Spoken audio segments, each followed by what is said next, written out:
여지없이 마지막 시간이 돌아왔군요.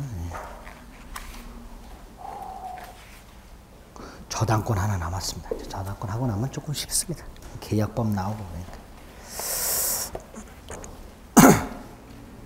얼른 끝내고 집에 가야죠. 날도 추워지고. 오늘 또 밤에 눈이 또 많이 내린다지요? 하늘 보니까 눈 내려 하늘은 아닌데.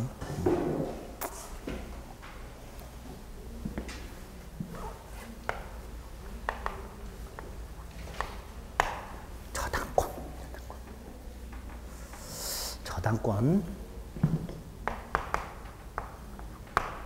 의미 특징 저당권의 취득 즉 성립 저당권이 어떻게 성립하는가 세 번째 그 저당권의 효력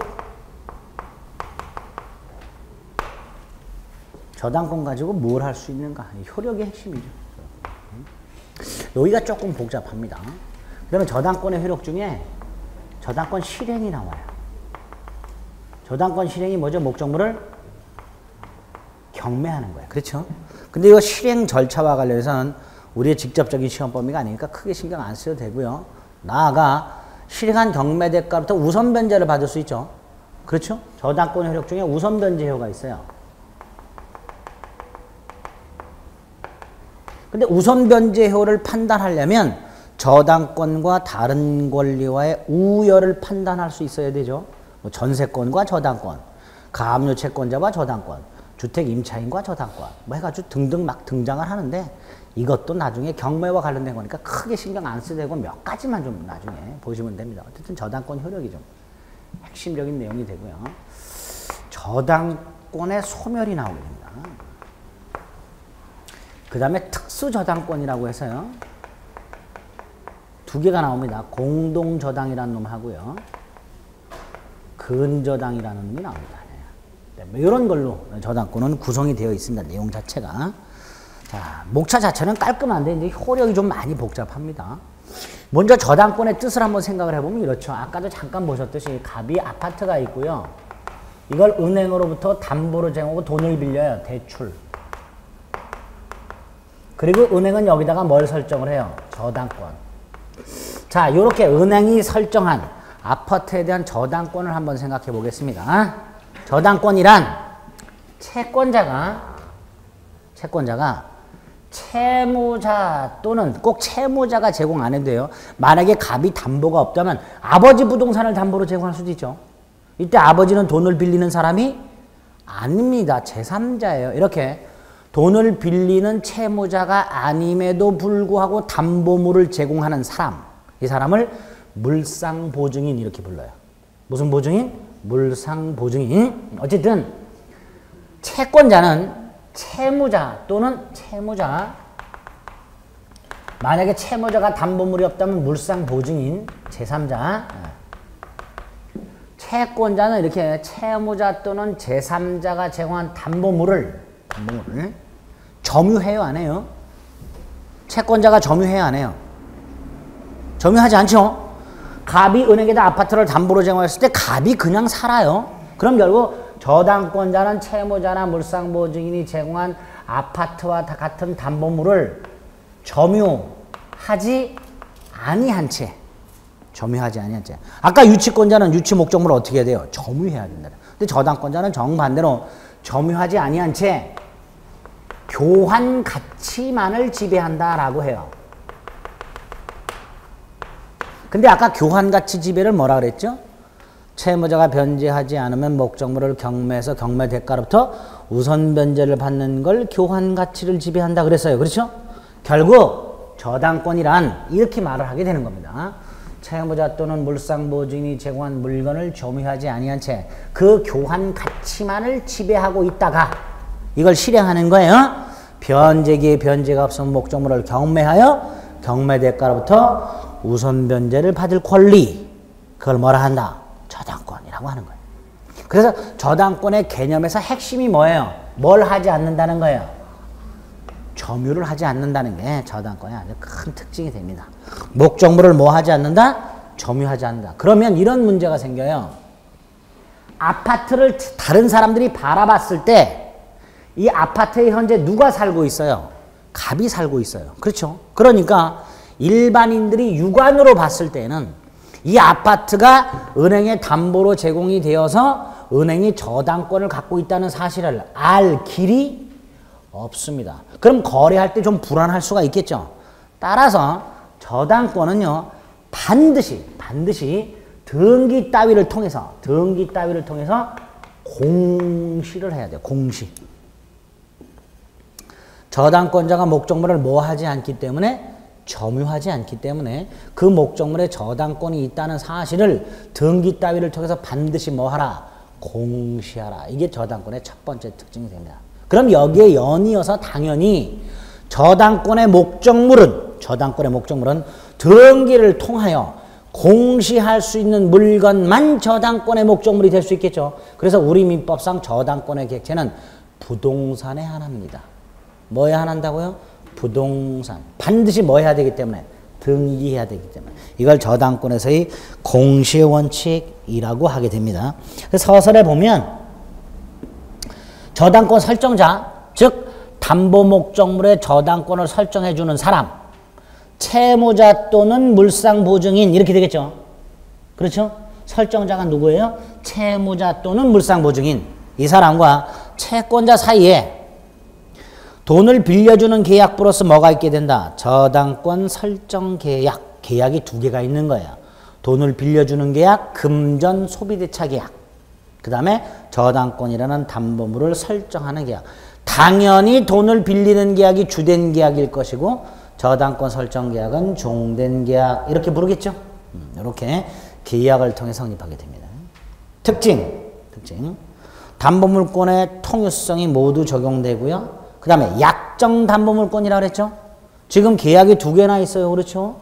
소비대차 계약 플러스 저당권 설정 계약. 즉 계약을 통해서 생기게 되는 99% 계약을 통해서 생기게 됩니다. 딱 1% 아주 예외적으로 법정 저당권이라는 게 있어요. 나중에 임대차를 통해서 봅니다. 어쨌든 99% 약정을 통해 생기는 약정 담보물권이고요. 점유를 요소로 하지 않는다. 즉 저당권자는 목적물을 점유하지 않는다. 따라서 목적물에 대한 사용, 수익, 처분은 다 누가 하게 된다? 설정자가 하게 됩니다. 설정자. 오른쪽에 보면 근대저당권과 우리민법상 저당권의 차이라고 되어 있는데 몰라도 됩니다. 현대적인 저당권도 모르는데 뭐 근대적인 저당권은 어떻게 알아야죠. 우리나라 저당권도 모르는데 뭘 비교를 해. 나중에 우리나라 저당권을 다 알고 난 다음에 비교하면 돼요. 그렇죠? 네. 제가 그랬어요. 우리 민법도 모르는데 독일 민법이 어떻고 프랑스 민법이 어떻고 몰라도 된다 그랬어요. 그렇죠? 네. 자, 저당권의 의미, 특징 일단 간단히 나왔습니다. 약정담보물권이고 등기하라 이런 것들을 특징으로 하게 됩니다. 점유를 하지 않기 때문에. 자, 이런 저당권 성립은 좀 전에 말씀을 드렸듯이 계약을 통해 성립하는 게 기본이라 그랬죠? 무슨 계약이 먼저 있고 돈 빌리는 소비대차 계약이 있고 그리고 뭘 하게 된다? 저당권 설정 계약을 하게 되겠죠? 이럴 때 돈 빌리는 계약의 당사자는 채권자와 채무자입니다. 그렇죠?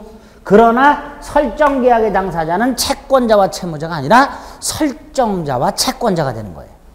그래서 돈을 빌리는 계약의 당사자는 반드시 채권자와 채무자이지만 설정 계약의 당사자 중 한 사람은 채무자가 아닌 누구일 수도 있다. 물상 보증인일 수도 있습니다. 어쨌든 이렇게 반드시 계약 플러스 계약이 두 개가 있고 그 계약에는 채권, 채무자, 설정 계약에는 물상 보증인이 등장할 수도 있게 됩니다. 그래서 당사자가 있죠.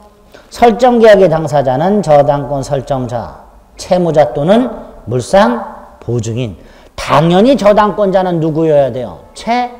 채권자겠죠. 왜? 부종성 때문에 채권을 갖고 있는 사람이 저당권자여야 되겠죠. 일단 당사자는 원칙적인 거 그렇게 기억을 합니다. 자, 객체.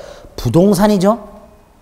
왜? 등기가 가능한 것만 객체가 될 수 있기 때문에. 이때 부동산 일부는 저당권의 객체로 할 수가 없습니다. 왜? 등기가 불가능해요. 그래서 일필토지 전부, 일동건물 전부 이게 저당권의 객체가 됩니다. 다만 아파트와 같은 집합건물의 일부 101호, 102호 이건 단독 소유권으로 보니까 당연히 아파트 1동 건물 일부 구분 소유권이 성립하니까 뭐의 객체로 할 수 있다? 저당권의 객체로 할 수 있겠지요. 자, 이렇게 부동산이 저당권의 객체인데 우리 민법이 아주 예외적으로 371조에서 지상권과 전세권 이것도 저당권의 객체로 할 수 있도록 해놨습니다. 토지나 건물만 담보로 제공할 수 있는 게 아니라 지상권이나 전세권이라는 권리도 담보로 제공할 수 있어요. 그래서 우리 민법상 저당권의 객체가 4개. 토지, 건물, 지상권, 저당권, 전세권. 토지에 설정하면 토지 저당권이라고 부르죠. 건물에 설정하면 건물 저당권이라고 부르겠죠. 지상권에 설정하면 지상권 저당권. 전세권에 설정하면 전세권 저당권 이렇게 부르게 됩니다. 우리 민법상 저당권의 객체는 4개. 특별법에 의해서 보존 등기된 수목이 집단을 임목이라고 불렀죠. 이 임목도 등기부가 마련되어 있으니까 뭐의 객체로 할 수 있다? 저당권의 객체로 할 수 있다. 그리고 공장기계나 자동차와 같은 등기가 가능한 동산들이 있어요. 이런 것들도 특별법에 의해서 저당권의 객체로 할 수는 있으나 민법에서는 불가합니다. 우리 민법만 일단 기억하시면 돼요. 민법상 저당권의 객체는 토지, 건물, 지상권, 전세권 이렇게 기억을 해두시면 됩니다. 됐지요? 다음 페이지에 보면 저당권 등기가 가능해야 되죠? 그래서 채권자 이름으로 반드시 저당권 등기까지 되어 있어야만 합니다. 거기에 보면 뭐 불법 말소 이런 거 다 필요 없고요. 나중에 봅니다. 이런 것들은. 일단 저당권 등기가 되어 있어야 된다. 그 다음에 밑에 보면 피담보 채권이라고 되어 있죠? 보통 이 채권은 금전 채권이겠죠? 근데 꼭 금전 채권에 하나지 않습니다. 예를 들어서요. 여러분들은 지금 저에 대해서 강의를 요구할 수 있는 권리, 채권이 있습니다. 근데 이거 금전 채권? 아니죠. 근데 만약에 제가 강의를 하지 않고 배째라 그러면 이게 손해배상 채권으로 바뀌죠. 손해배상 채권은 돈이잖아요. 그럼 금자치 채권으로 바뀔 수 있죠. 이렇게 현재는 금전 채권이 아니지만 나중에 금전 채권으로 바뀔 수 있는 채권도 저당권에 의해서 미리 담보할 수 있다가 우리 판례의 태도입니다. 보통은 금전 채권이지만 꼭 금전 채권에 한정하는 것은 아닙니다. 아닙니다.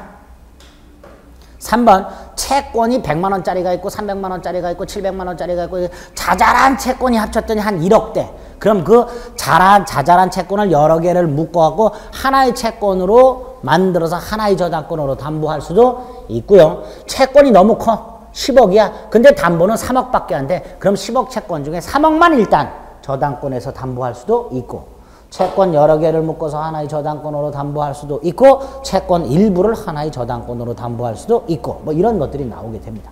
어쨌든 이렇게 저당권은 의미, 특징이 있고 계약을 통해 성립한다. 이런 것들을 머릿속에 넣어두시면 돼요.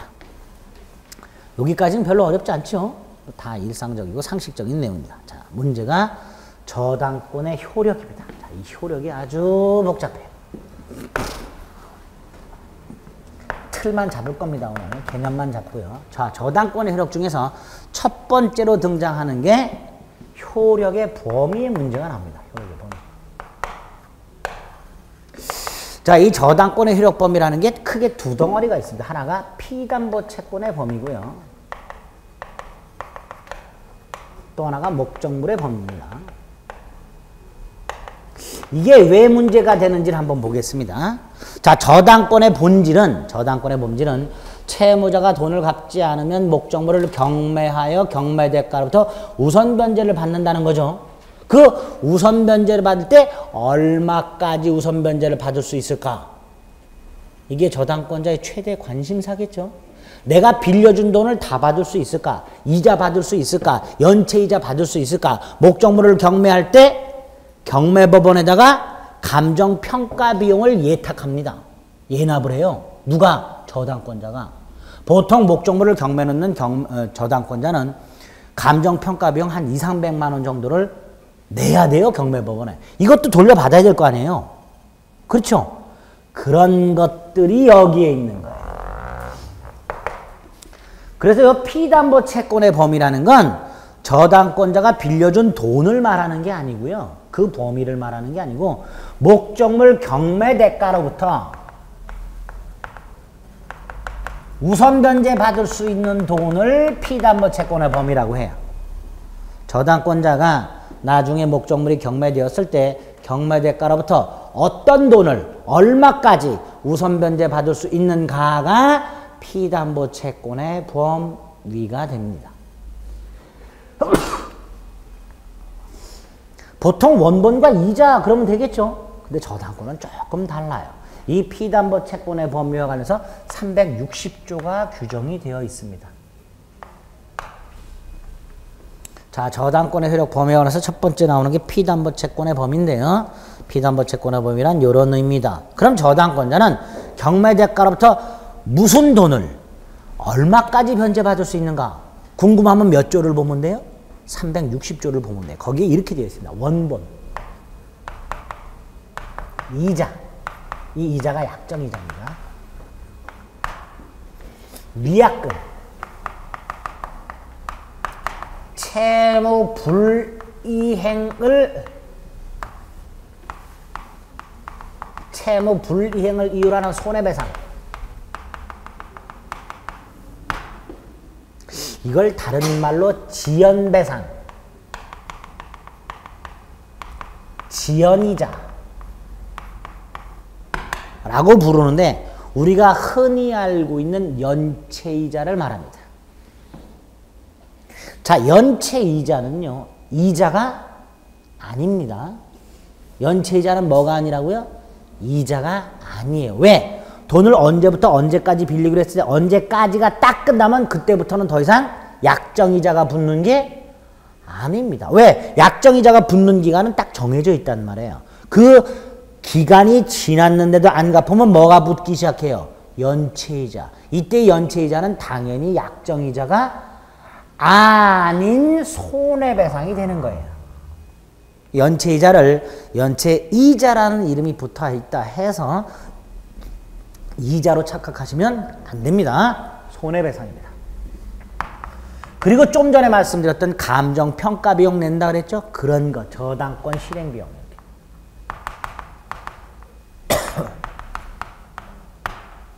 자, 이렇게 저당권의 피담보 채권의 범위, 저당권자가 경매대가로부터 뭐를 얼마까지 받을 수 있는가를 360조에서 5가지를 규정을 해놓고요.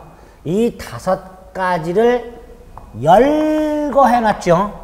5개를 쭉 늘어놨죠. 늘어났다는 걸 열거해놨다 이렇게 불러요. 이 열거해놓은 5가지에 한정해서 추가적으로 다른 건 안 돼요. 딱 열거되어 있는 5가지 한정해서만 우선 변제를 받을 수 있어요. 그래서 이 360조를 한정적 열거 조항 이렇게 불러요. 360조는 뭐라고 부른다고요? 한정적 열거 조항 이렇게 불러요. 360조에서 나열하고 있는 5가지에 한정해서만 우선 변제를 받을 수 있다. 그래서 한정적 열거 조항 이렇게 부릅니다. 근데 이제 이건 큰 문제가 안 되는데 조심하실 게 이거예요. 지연배상, 즉 연체이자는 원본, 이행기일, 경과 후 1년분만, 연체이자는 몇 년분만, 1년분만 배당받는다 이런 뜻이에요. 채무자가 2년, 3년을 연체했다, 4년을 연체했다 이런 거 안 따져요. 몇 년분만, 1년분만. 그래서 저당권자에게 좀 불리해요. 그래서 요것 때문에 최근에 은행들은 저당권을 설정하지 않고 근저당권을 설정합니다. 근저당권에는 이런 제한이 없어요. 예? 그래서 보통 여러분들이 담보 같은 거 할 때 보면 은행은 일반 저당권을 설정하지 않고 뭘 설정해요? 근저당권을 설정해요. 이유가 나중에 연체이자 다 받아내려고. 근저당권을 보통 설정합니다. 일반 저당권은 이런 제한이 있습니다. 원본 이행기일 경과 후 얼마? 1년분만 우선 변제 받을 수 있도록. 요거의 핵심입니다. 요게. 어쨌든 저당권의 효력 범위와 관해서 첫 번째로 피담보 채권의 범위와 관련해서 그 개념, 경매대가로부터 뭘 얼마까지 우선 변제 받을 수 있는가가 피담보 채권의 범위다. 360조에서 5가지를 한정하여 열거하고 있다. 그 5가지 원본이자 위약금 채무 불이행으로 인한 손해배상 저당권 실행비용, 그 중에서 채무 불이행을 이유로 하는 손해배상, 즉 지연배상은 원본의 이행기를 경과한 후 1년분에 한한다. 자, 이런 것들을 피담보 채권의 범위에서 기억하시면 되겠습니다. 됐죠? 두 번째로 목적물의 범위가 나와 있는데요. 이 목적물의 범위, 이것도 경매와 관련해서 저당권자가 어디까지 경매를 넣을 수 있고 따라서 낙찰을 받는 사람은 어디까지 소유권을 취득하느냐. 예컨대요. 아파트를 제가 경락을 받았어요. 아파트를 경락을 받았어요. 그래가지고 그 경락받은 아파트를 딱 갔는데 그 아파트의 원래 소유자, 즉 채무자겠죠. 이 채무자가 번호키를 뜯어내고 있어. 그래서 내가 물어보면, 아니 이건 내가 낙찰받고 내 소유인데 왜 번호키를 띄어가냐 그랬더니 원래 소유자였던 채무자가 이렇게 말합니다. 당신 아파트를 낙찰받은 거지 번호키를 낙찰받은 거 아니지 않냐. 이 번호키도 20만 원 돈 하는데 나 띄어가겠다. 자, 이 번호키 목적물의 범위에 포함될까요? 안 될까요? 아파트가 경매되었을 때 아파트 현관문에 붙어있는 번호키, 이것도 목적물의 범위에 포함될까요? 안 될까요? 궁금하죠? 그게 여기 있어요. 그게 목적물의 범위. 저당권자는 어디까지 경매를 넣을 수 있으며 어디까지 낙찰을 받을 수 있는 건가, 낙찰. 이런 경우를 한번 생각해 볼게요. 주유소가 있어요. 주유소 부지가 있고요. 주유소 부지 밑에 유류 저장 탱크가 묻혀 있겠죠. 그렇죠? 그 다음에 주유소 건물이 있고요. 주유기가 있어요. 세차기도 있어요. 물론 경매가 나오면 이제 이런 것들 다 목적물로 평가를 하는데 우리 그냥 가장 단순하게 돈을 빌려주면서 땅하고 건물에다 저당권을 설정을 했어요. 가장 단순하게 한번 예를 들어서 주유소 땅하고 주유소 건물에 저당권을 설정했습니다. 근데 이 주유소 주인이 돈을 안 갚아요. 저당권자가 이걸 경매를 넣었어요. 자, 경락받은 사람. 병이 예를 들어서 경락을 받았다. 당연히 주유소 부지하고 건물은 경락받았겠죠. 그런데 주유소 주인이 이 경락받은 사람이 갔더니만 이거 파내고 있고요. 이거 뜯어내고 있고요. 이것도 뜯어내고 있어요. 그럼 똑같은, 좀 전에 번호키하고 똑같은 문제가 생겨요. 낙찰받은 병이, 엄마 이거 내가 다 낙찰받은, 네가 왜 뜯어가냐 그랬더니 소유자가 뭐라 그래요? 너는 땅하고 뭐만 낙찰받았다. 건물만. 그러니까 이거 다 뜯어가겠다. 다툼이 생길 여지가 생겨요. 그렇죠? 그래서 저당권의 효력 범위에서 목적물의 범위란 저당권의 효력이 어디까지 미치느냐의 문제인데, 그 어디까지 미치냐의 문제는 현실적으로 뭐에서 문제가 된다? 경매가 되었을 때. 저당권자가 땅과 건물을 경매에 넣었을 때 어디까지 경매 목적물이 되며, 따라서 낙찰받은 사람은 어디까지 소유권을 취득하느냐의 문제가 목적물의 범위의 문제가 됩니다. 근데 이것도 우리 민법이 저당 목적물의 범위는 저당 목적물, 토지와 건물 플러스 부합물 종물에도 미친다라고 해놨어요. 어디에도 미친다고요? 부합물 종물에도 미친다라고 되어 있습니다. 자, 이때 부합물이라는 게 뭘까? 부합물이라는 건, 자, 목적물의 범위가 토지와 건물일 때, 요 부합물은 토지 또는 건물의 일부, 즉 구성 부분, 요게 부합물이에요. 토지 또는 건물의 일부가 되어버린 건물의 창틀, 이런 것들이 부합물이 됩니다. 토지의 유류 저장 탱크, 이런 것들이 부합물이에요.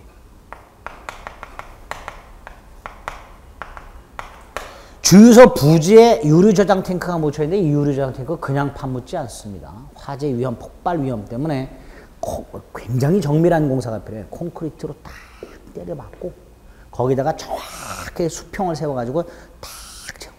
그리고 콘크리트로 싹 뭐가 돼버려요? 주유소 부지의 일부가 되어버립니다. 이런 것들을 부합물이라고 해요. 반면에 종물은요, 토지 건물의 일부가 아닌 독립한 물건이에요. 독립물인데 플러스 주물의 일상 용도에 제공되는 물건입니다. 주물의 일상 용도에 제공되는 물건을 종물이라고 해요. 다시 말해서 종물이 없으면 주물을 일상적으로 사용할 수가 없어요. 자, 그러면 유류 저장 탱크는 부합물이고 주유기하고 세차기를 보겠습니다. 자, 주유소의 일상 용도가 뭐예요? 기름 넣는 거죠. 뭐가 없으면 기름을 못 넣어요? 주유기. 자, 이때 주유기가 주유소 건물의 일부냐? 아니에요. 그럼 땅의 일부냐? 아니에요. 왜? 고장나면 떼내고 새 걸로 교체가 가능해요. 따라서 주유기나 세차기는 주유소 부지나 주유소 건물의 구성 부분이 아닌 독립한 물건입니다.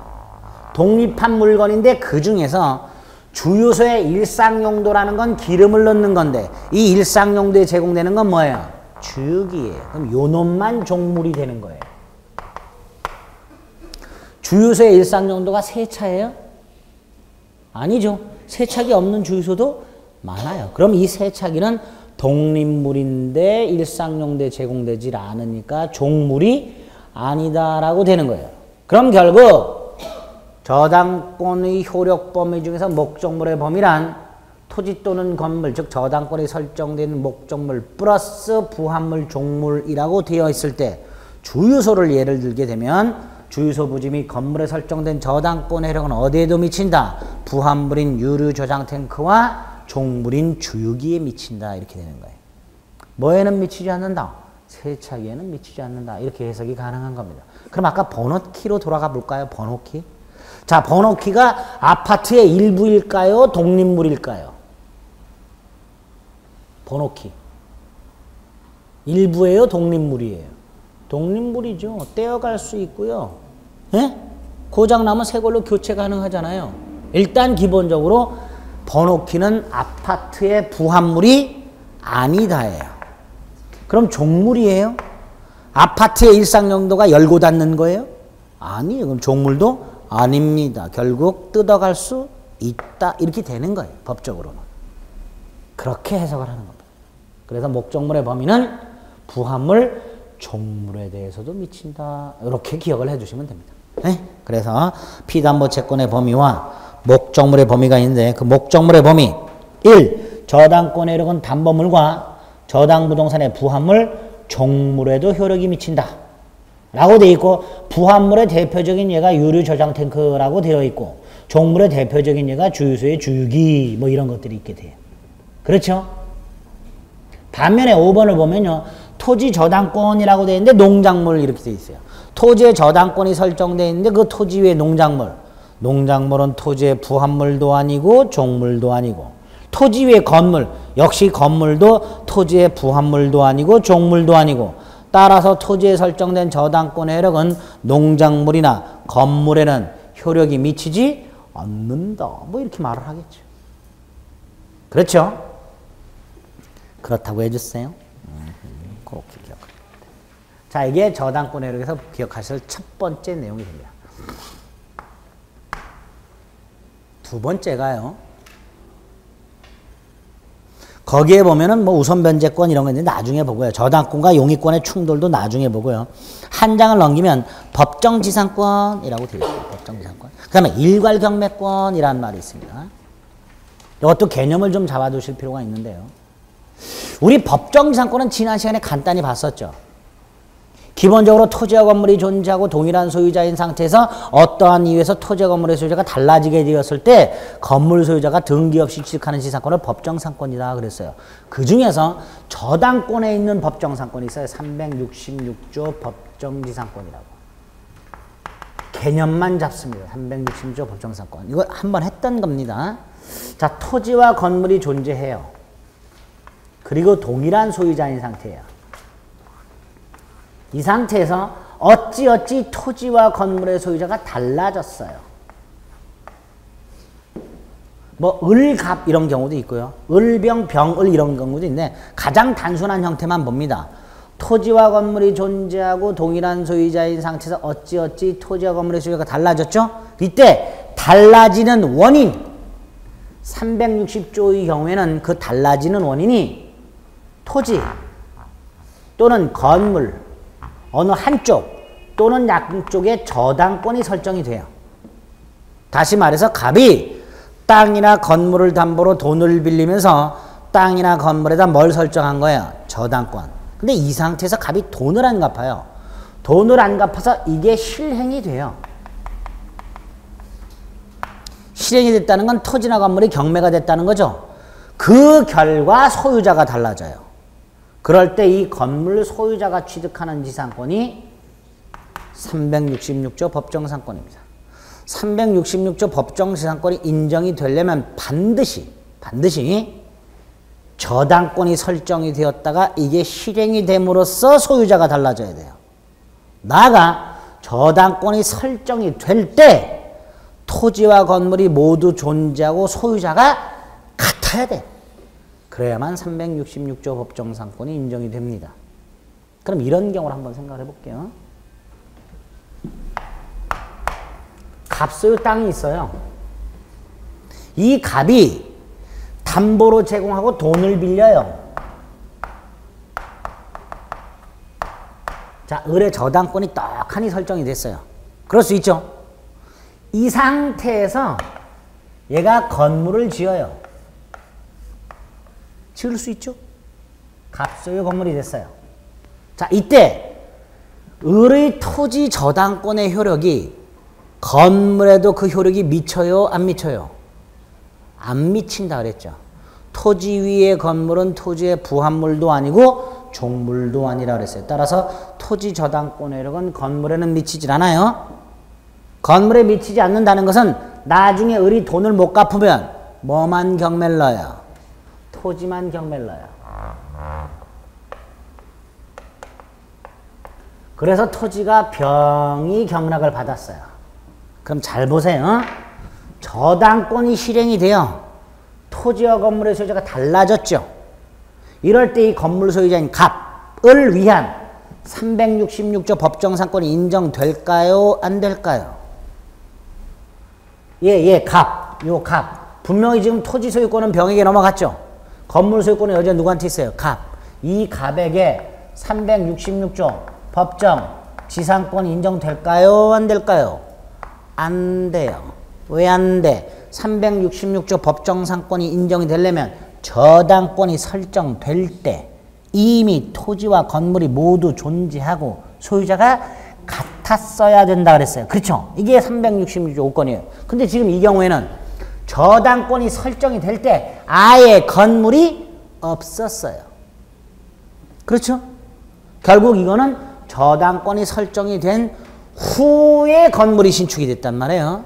그러니까 나중에 아무리 저당권이 실행되어 토지와 건물의 소유자가 달라졌다 하더라도 건물 소유자를 위한 366조 법정상권은 성립하지 않습니다. 그럼 이 건물은 어떻게 돼요? 법정상권이 인정이 되면 건물은 철거당하지 않죠. 그런데 이건 법정상권이 인정 안 되니까 건물은 어떻게 돼요? 철거. 지은 지 얼마 안 됐는데 철거돼요.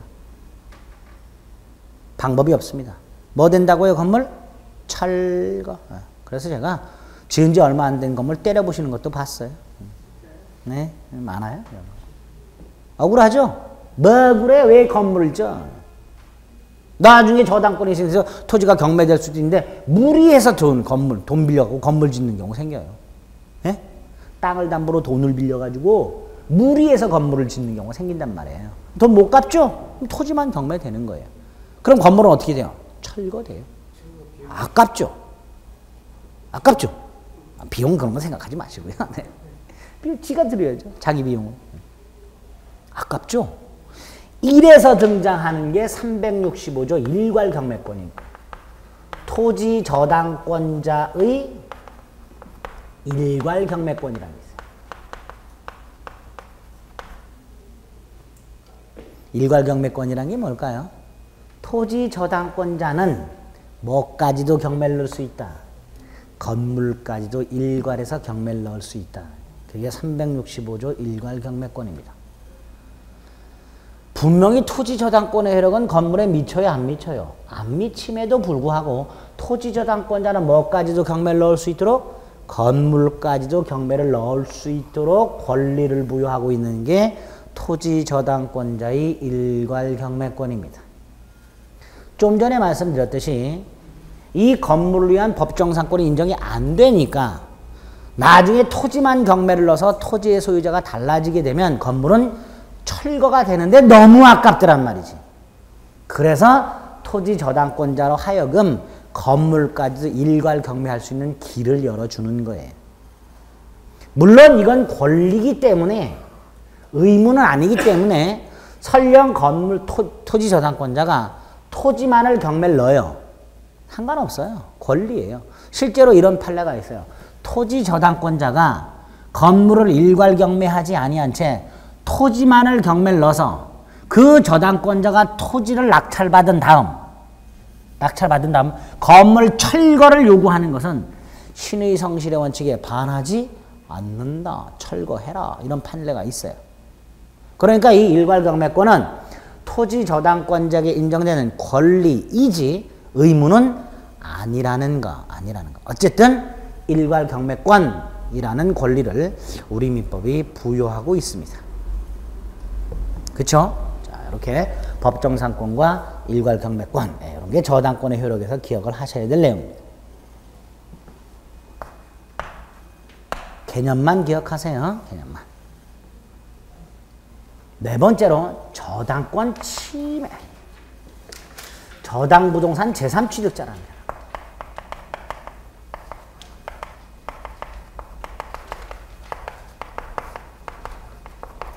우리 입문서에 저당부동산 제3취득자가 없는 걸로 제가 알고 있습니다. 없죠? 230페이지? 없어요. 저당권 침해만 있지. 예, 없어요. 입문서에. 듣기만 하세요. 저당권의 효력에서 문제가 되는 게 크게 4개가 있어요. 효력범위 366조, 65조. 이거 연결된 거예요. 그리고 이제 저당권, 저당부동산 제3취득자가 있고 그 다음에 저당권 침해가 있어요. 4가지가 있는데 자, 저당부동산 제3취득자는 또 뭔지 한번 살펴봅니다. 간단히 개념만 이것도. 갑소유 땅이 있고요. 이게 5억짜리 땅이에요. 을이 갑에게 3억을 빌려줬고요. 2억이라고 할까요? 2억을 빌려주고 저당권을 이렇게 설정을 한 상태예요. 이 상태에서 지금 이 갑소유 땅은 저당권이 설정이 되어 있는 부동산이죠. 결국 이 갑소유 땅은 저당부동산 이렇게 되는 거예요. 이 갑소유 땅이 뭐가 된다고요? 저당부동산. 예? 이때 갑이 땅을 팔아요. 자, 이때 병. 5억을 다 줄까요? 3억만 주고 2억을 인수할까요? 아니, 단순하게 물어본 건데 5억짜리 토지가 있고 갑이 을한테 2억을 빌려서 저당권을 설정한 상태에서 땅을 병한테 팔 때 이 땅을 사는 병 분명히 등기부를 띄워봤더니 저당권이 있을 거 아니에요. 얼마 빌렸냐? 뭐 2억 빌렸다 그럴 거 아니에요. 이때 병이 5억을 갑한테 다 주고 살까요? 3억만 주고 2억을 인수를 할까요? 3억만 주고 2억을 인수하지요. 우리 아파트 같은 거 살 때 그 아파트 10억짜리인데 예를 들어서 기존 소유자가 6억을 빌린 게 있어. 그럼 나는 10억을 다 안 줘요. 주더라도 4억을 주고 6억은 은행 가서 갚아버려요. 그렇죠? 아, 이 사람한테 10억 다 줬다가 이 사람은 10억 갖고 발라버리면 어떡하려고. 채무 그대로 또 저당권을 소멸하지 아니한지 나중에 경매가 될 거 아니에요. 그러니까 보통 10억짜리 아파트에 6억 담보대출이 있다 그러면 소유자한테 매도인한테는 4억만 주고 6억을 인수하든지 아니면 내가 은행 가가지고 직접 매도해 가서 6억을 갚든지 뭐 이렇게 할 거 아니에요. 즉 뭘 떠안고 사잖아요. 보통 그렇게 하죠. 그런데 그거는 예외적인 거예요. 왜? 돈을 빌린 사람이 누구예요? 갑이니까 갚는 건 얘가 갚는 거예요. 만약에 얘가 3억을 주고 2억을 인수한다면 을의 입장에서는 누가 바뀌는 거예요? 채무자가 바뀌는 거예요. 그렇죠? 근데 요 놈은 다른 부동산이 많아. 그래서 얘가 믿고 빌려준 거야. 근데 요 놈은 꼴랑 요구 하나 있어. 채권자 입장에서 채무자가 바뀌는 것도 채권자의 이익을 침해할 가능성이 있어요. 그렇죠? 그러니까 함부로 둘이 함부로 3억 주고 2억 내가 인수할게. 을의 동의를 받지 않은 한 둘 사이에서만 효력이 있어요. 을의 채무자는 여전히 누가 되는 거예요? 갑이 되는 거예요. 무슨 말인지 아시겠죠? 그러면 결국 좀 전에 이렇게 3억을 주고 2억을 인수하는 건 예외적인 현상이고 원칙은 뭐다? 5억을 다 주고 그 중에 2억을 얘가 갚는 게 원칙이에요. 그때 5억을 다 준 사람이 요 사람이에요. 저당부동산 제3취득자. 이렇게 말을 합니다. 저당권이 설정되어 있는 부동산을 그 저당권에 의해서 그 저당권에서 담보되는 채무를 인수하지 아니한 채 취득한 사람. 이 사람이 저당부동산 제3취득자입니다. 자, 이때 이 병 어떤 문제가 생기는지 봅니다. 원칙을 지킨 병이죠. 5억을 다 줬어요. 갚아야 되죠. 안 갚았을 때 문제가 생겨요. 요 놈이 5억을 갖고 발라버렸어요. 그럼 얘는 5억을 다 줬음에도 불구하고 2억 채권자가 그대로 남아있으니까 얘는 저당권을 실행하겠죠, 나중에. 그럼 얘는 소유권을 상실하게 됩니다. 문제가 심각해졌죠? 그럴 때 그 사람이 저당부동산 제3취득자, 얘를 어떻게 보호할 것인가에 문제가 남게 됩니다. 그걸 저당부동산 제3취득자 이렇게 불러요. 여기까지 됐죠? 그리고 저당부동산 제3취득자를 어떻게 보호할 것이냐의 문제가 생기는데, 첫째가 나중에 얘가 이걸 경매를 넣을 때 얘는 소유자잖아요. 원래 소유자는 낙찰을 못 받아요. 자기 물건이 경매될 때 소유자가 낙찰을 받을 수는 없어요. 즉 소유자는 경매를 신청할 자격조차 없어요. 낙찰을 신청할. 매수 신청을 할 수가 없어요. 그런데 얘는 할 수 있도록 해놨어요. 즉 경락받을 수 있다. 그걸 경매인이 될 수 있다라고 해요. 저당부동산 제3취득자는 뭐가 될 수 있다? 목적물이 경매되었을 때 자기 물건이지만 뭐 받을 수 있다? 낙찰 받을 수 있다. 두 번째로 얘 채무 2억을 인수했어요, 안 했어요? 얘 채무 2억 인수했어요, 안 했어요? 안 했죠. 그럼 얘는 채무자 아니죠. 따라서 얘는 변제를 할 돈을 갚을 의무가 있어요, 없어요? 없죠. 없고 변제권이 있어요. 변제 의무가 없고 뭐가 있다고요? 변제권이 있어요. 이 변제권은 또 뭘까? 얘가 돈을 갚을 권리가 있다라는 거예요. 그럼 얘가 돈을 갚을 권리가 있다는 건 얘는 병이 갚으면 받을 의무가 있다는 거예요. 의무. 그래, 안 그래요? 그렇죠. 왜냐? 얘가 변제를 할 때 이게 적용이 돼요. 그 중에서 특히 이게 적용이 돼요. 뭐가 적용된다고요? 이거. 연체이자 얼마만? 1년만 갚으면 돼요. 얘는 갚을 때. 에? 을은 예를 들어서 얘가 3년을 연체했어요. 얘가 갚을 때는 몇 년만 주면 돼요, 연체이자를?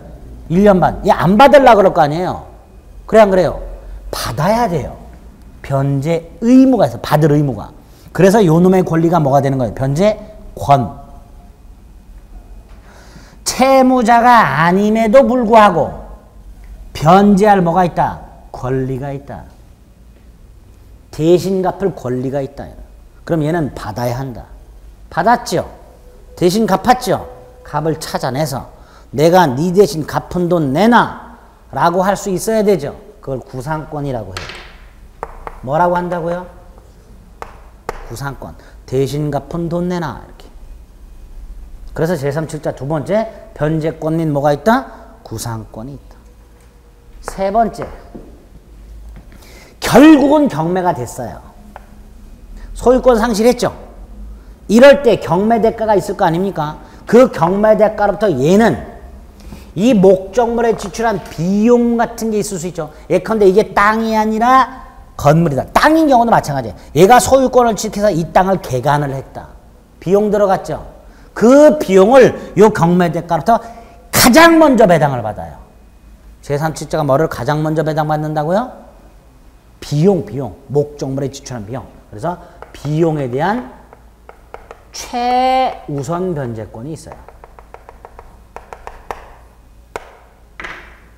이렇게 저당 부동산에 대하여, 즉 저당권이 설정되어 있는 부동산에 대하여 채무를 인수하지 아니한 채 그 부동산을 취득한 제3취득자의 경우 나중에 저당권자가 저당권을 실행할 때 소유권을 상실할 위험이 있더라. 이 사람을 어떻게 보호할 것인가. 세 가지가 우리 민법에 마련이 되어 있고요. 이걸 저당부동산 제3취득자의 지위 이렇게 부릅니다. 자, 여기 하나. 저당권의 효력 하나 남았어. 간단한 게 지금 틀만 잡는 거예요, 우리. 예, 이런 게 있다. 이런 게 있다. 마지막이 저당권 침해입니다.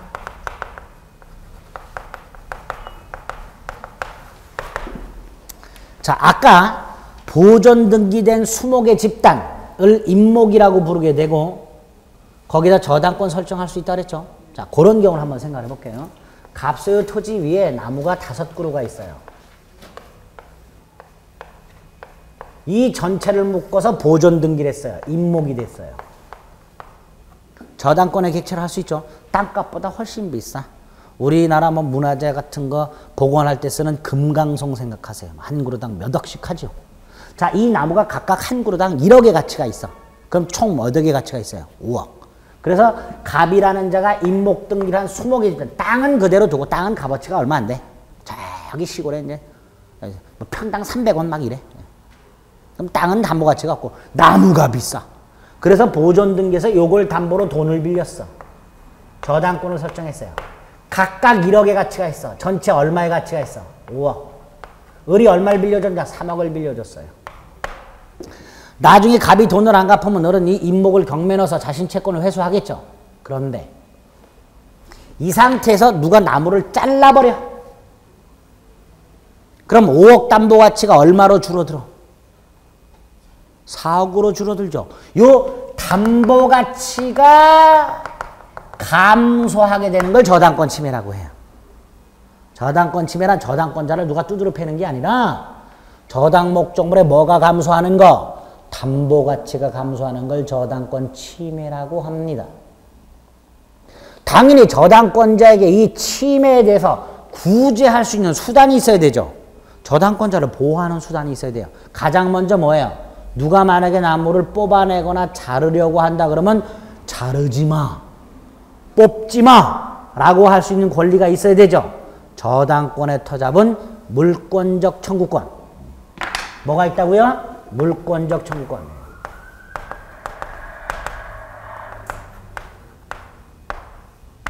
자, 저당권도 물권이에요. 그렇죠? 우리 물권법 총론에서 봤어요. 물권이 침해되면 뭐가 인정된다? 물권적 청구권. 그거 말하는 거예요.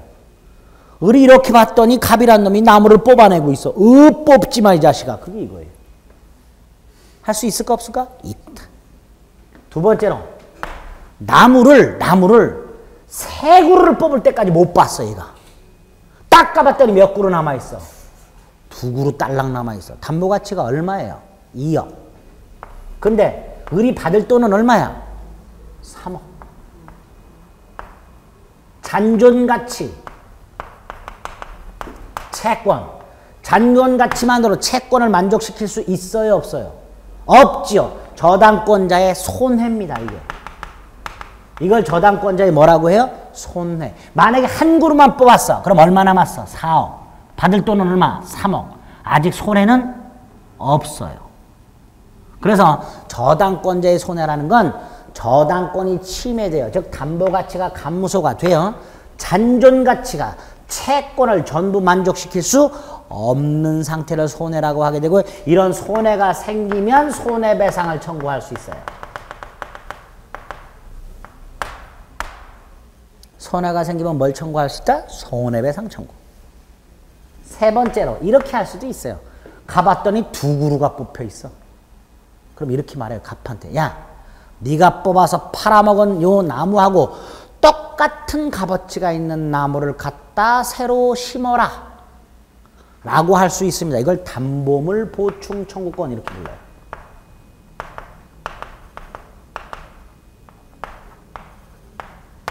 이런 것도 인정될 수 있어야 되죠. 그렇죠? 마지막으로 채무자가 다 뽑고 앉아있어.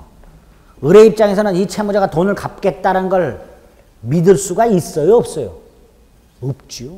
아니 나무를 담보로 잡고 돈을 빌린 놈이 나무를 다 뽑아서 팔아먹고 앉아있어. 을은 도저히 믿을 수가 없습니다. 변제기는 아직까지 남아있어. 뭐 갑이라는 놈이 걱정하지 마라. 이 다 뽑고 다시 나무 좋은 거 갖다 심을 거니까 믿어줘. 어쩌고저쩌고 하는데 도저히 믿을 수가 없어. 이럴 때 저당권자는 아직 변제기가 남아있음에도 불구하고 나 너 더 이상 못 믿겠다. 즉시 원금 다 갚아라. 라고 말할 수 있습니다. 이걸 즉시 변제 청구라고 불러요.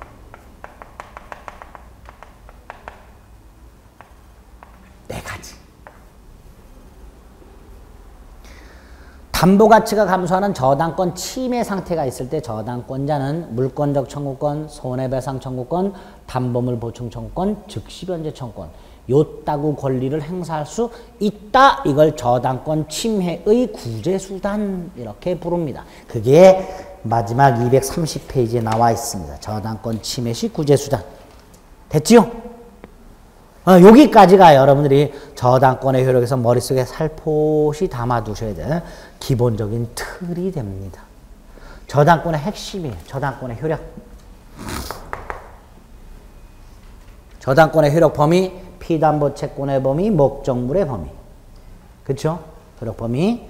366조 법정상권, 365조 일괄경매권, 저당부동산 제3취득처, 저당권 침해 구제수단. 요 5가지가 여러분들이 머릿속에 담아두셔야 될 저당권의 효력과 관련된 이게 집중해서 나옵니다. 저당권에서. 됐죠? 됐습니다. 나머지는 이제 뒤에서 보고요. 이제 요 특수저당권 2개 개념만 잡습니다. 우리 교재도 근저당권하고 근저당권 하나 있죠. 근저당권하고 공동저당 2개의 개념만 잡고 즐겁게 귀가를 하겠습니다.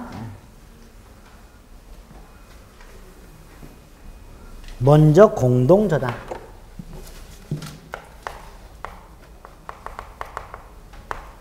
개념만. 갑이요. 6억짜리 땅을 갖고 있고요.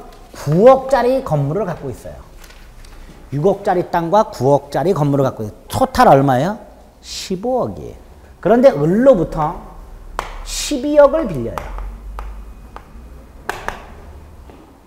그리고 땅과 건물을 담보로 제공하고자 합니다. 땅만 담보로 제공해서는 안 되죠. 땅은 6억 가치밖에 없어요. 건물만 담보로 제공해서도 안 되죠. 결국 둘 다 담보로 제공해야 돼요. 그래서 을이 여기도 저당권을 갖게 되고요. 여기도 저당권을 갖게 됩니다. 이렇게 되죠. 그럼 이렇게 말할 수 있겠죠. 하나의 채권을 담보할 목적으로 1인의 채권자가 수개의 부동산에 수개의 저당권을 갖고 있죠. 각각. 이걸 공동저당이라고 합니다. 우리 지난 시간에 공동소유는 이렇게 말씀을 드렸습니다. 하나의 물건, 하나의 소유권, 수인의 소유자. 그랬어요. 기억나세요? 말듯 이게 공동소유예요. 하나의 물건, 하나의 소유권, 수인의 소유자. 이게 공동소유예요. 반면에 공동저당은 하나의 채권, 1인의 채권자, 수개의 부동산, 수개의 저당권 이렇게 됩니다. 이게 공동저당이에요. 하나의 채권을 담보할 목적으로 수개의 부동산에 설정된 수개의 저당권을 묶어서 뭐라고 한다? 공동저당. 당연히 이 공동저당은 나중에 실행할 때 문제가 생겨요. 예를 들어서 돈 갚을 날짜가 됐는데 안 갚아요. 경매 넣을 수 있죠. 2개를 한꺼번에 경매 넣겠죠. 그럼 2개가 동시에 경매돼서 동시에 배당을 할 거 아니에요. 이런 경우가 하나 있을 수 있고요. 두 번째로 돈을 안 갚아서 을이 경매를 넣으려고 봤더니 땅값이 폭등해서 이 땅값이 20억이야. 그럼 얘는 굳이 건물까지 경매 넣을 필요가 없고 땅만 경매 넣어도 12억 다 회수할 수 있겠죠. 그러면 땅만 경매 넣어서 땅 경매 대가로부터 12억을 다 받을 수도 있겠죠. 2개를 경매 넣어서 6억과 9억에서 동시에 배당을 받을 수도 있고 어느 하나만을 경매해서 다 받을 수도 있고 이런 경우가 있을 수 있겠죠. 결국 공동저당은 나중에 공동저당권자가 자신의 채권을 회수할 때 목적물을 경매할 때 동시에 경매해서 동시에 배당을 받는지 아니면 어느 하나를 먼저 경매해서 먼저 배당을 받는지 요게 문제가 되고 그걸 각각 동시배당, 이시배당이라고 해요. 요런 문제가 공동저당에서는 생겨요. 그렇겠죠? 네? 네, 저런 문제가 생길 수 있구나. 끝! 요렇게만 기억을 해요. 공동저당. 괜히 했나? 표정이 점점 어두워져. 그래도 큰 저당은 해야 돼.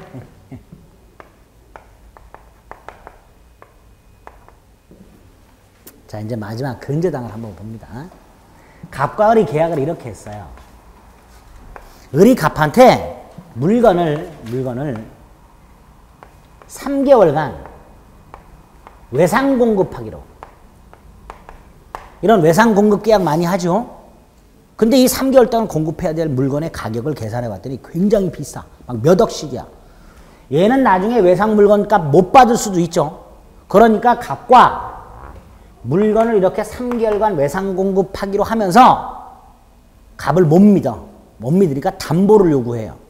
그래서 갑이 토지를 담보로 제공합니다. 당연히 여기다가 저당권을 설정해야 되죠.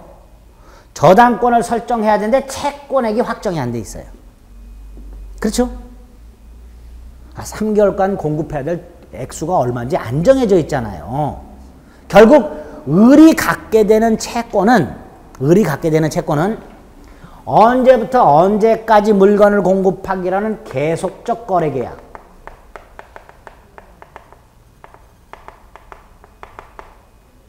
분명히 계속적 거래 계약이죠. 1회 매매로 끝나는 게 아니라 3개월간 언제부터 언제까지 물건을 계속해서 공급하기로 하는 계속적 거래 계약. 으로부터 발생하는 장래 불특정 채권. 이걸 담보해야 되는 거 아니에요. 그렇죠? 그렇죠? 계속적 거래 계약에서 발생하는 장래 불특정 채권을 담보하는 목적이 생겨요. 예를 들어서 이런 경우 3개월을 이렇게 표로 그려버리면 갑이 공급받는 물건에 따라서 자, 을이 물건을 공급하면 채권액이 자, 이게 기간이고요. 이게 채권액이에요. 을이 물건을 공급할수록 채권액이 늘어나죠. 그렇죠? 그러다가 갑이 일부를 줘. 그럴 수도 있죠. 중간에 야 지금까지 받은 게 한 3천만 원어치 됐는데 목돈이 생겼다. 대금 받았다. 1,000만 원 줄게. 할 수 있죠. 그럼 채권이 어떻게 돼요? 줄어들죠. 다시 물건이 공급하면 늘어나요. 중간에 목돈 생겼다고 다 줬어요. 그럼 채권이 제로가 되죠. 제로가 됐지만 아직 기간이 남아있어서 물건을 또 공급할 거 아니에요. 또 공급하면 또 늘어나요. 그래서 3개월이 딱 됐어요. 자, 요때 요게 채권액이죠. 그래 안 그래요? 근데 이게 얼마인지 알아요? 몰라요? 몰라요. 모르니까 갑과 을이 처음에 계약을 맺을 때 이렇게 해요. 나중에 확정되는 채권이 얼마인지 모른다. 그런데 이 확정되는 채권이 얼마인지와는 상관없이 네가 만약에 그걸 주지 않으면 나는 이거를 경매를 넣을 것이고 그 경매 대가로서 나는 최소 요만큼은 우선 변제를 받겠다라는 걸 정하게 돼요. 이걸 채권 최고액이라고 그래요.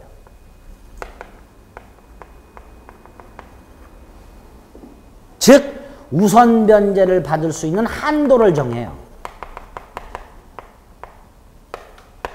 자, 그럼 이렇게 말합니다. 합쳐보겠습니다. 여길 보세요. 여길 보세요. 여길 보세요. 거기 보지 마시고. 계속적 거래계약으로부터 발생하는 장래 불특정 채권에 대하여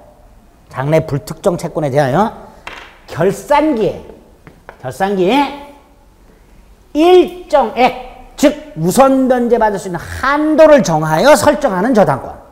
그걸 뭐라 한다? 근저당권. 이렇게 돼요. 근저당권. 어렵지 않죠? 이럴 때 우선 변제 한도를 뭐라 그런다? 채권 최고액. 자, 이 근저당권은 그림을 딱 보면 두 가지 특징이 눈에 팍 보입니다. 하나가 뭐예요? 채권이 불특정. 증감 변동하죠? 피담보 채권의 불특정성.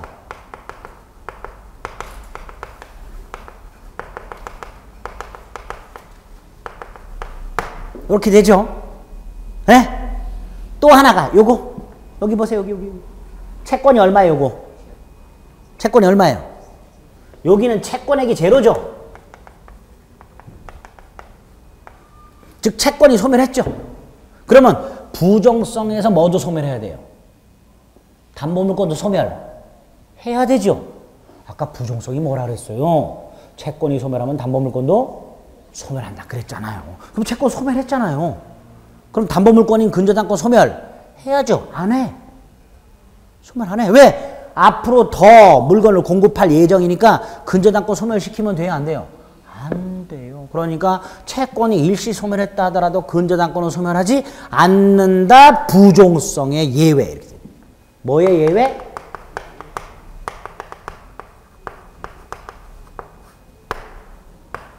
이렇게. 이게 근저당권의 특징입니다. 자, 근저당권의 뜻하고 특징을 머릿속에 박습니다. 비담보 채권의 불특정성, 부종성의 예외. 됐죠? 네, 그래서 근저당권의 뜻과 특징을 기억하시고요. 이것만 기억하시고 이 근저당권에선 뭐가 문제가 될 것인가만 한번 잠깐 생각을 하고 집에 가십니다. 뭐가 문제가 될까요? 아까 공동저당은 나중에 실행할 때 이런 게 문제가 된다 그랬죠? 근저당권은 뭐가 문제가 될까요? 막판에 을이 물건을 마구 공급을 했어요. 그래서 채권을 딱 확정시켜서 자, 채권 최고액을 1억으로 잡아놨는데 마지막에 물건을 마구마구 공급해서 채권액이 1억 3천이 됐어요. 이럴 수도 있죠. 조심조심해서 1억 안 넘기려고 조심조심했는데 합쳐봤더니 1억 3천이 됐어. 갑이 안 줘. 갑이 안 줘. 그럼 을은 경매를 넣겠죠? 경매 대가로부터 1억 3천을 다 받아요? 1억만 받아요? 네? 1억만 받아요. 왜? 이거 정해놨단 말이에요. 우선 변제 한도. 이런 문제가 생겨요. 근저당권은. 그래서 나중에 근저당권에서 가장 문제가 되는 게 확정된 채권액이 채권 최고액을 초과하는 경우 여기서 문제가 생기게 됩니다. 가장 심각한 문제가 근저당권에서. 그렇죠? 그런 게 문제가 생길 여지가 있다. 정도만 오늘 생각하시면 됩니다. 자, 오늘은 공동저당이 뭐고 근저당이 뭔지 개념만 기억하시면 됩니다. 저당권 만만치 않겠죠? 기본적인 틀만 잡아드렸는데도 불구하고 벌써 눈 밑에 다크서클이 한 3cm씩 내려왔어요. 괜찮습니다. 2문제 내지 3문제가 나오는데 저당권에서는 한 문제만 맞겠다라고 생각하세요. 그게 속 편합니다. 아시겠죠? 오늘 물권 강론, 전세권, 유치권, 저당권 3가지 권리의 기본적인 개념과 틀을 잡았습니다. 이제 어려운 건 다 지나갔고요. 다음 시간에는 계약법을 보게 됩니다. 조금 말랑말랑해요. 그나마. 그러니까 복습 열심히 해주시면 되겠습니다. 아시겠죠? 여기까지 하겠습니다. 수고하셨습니다.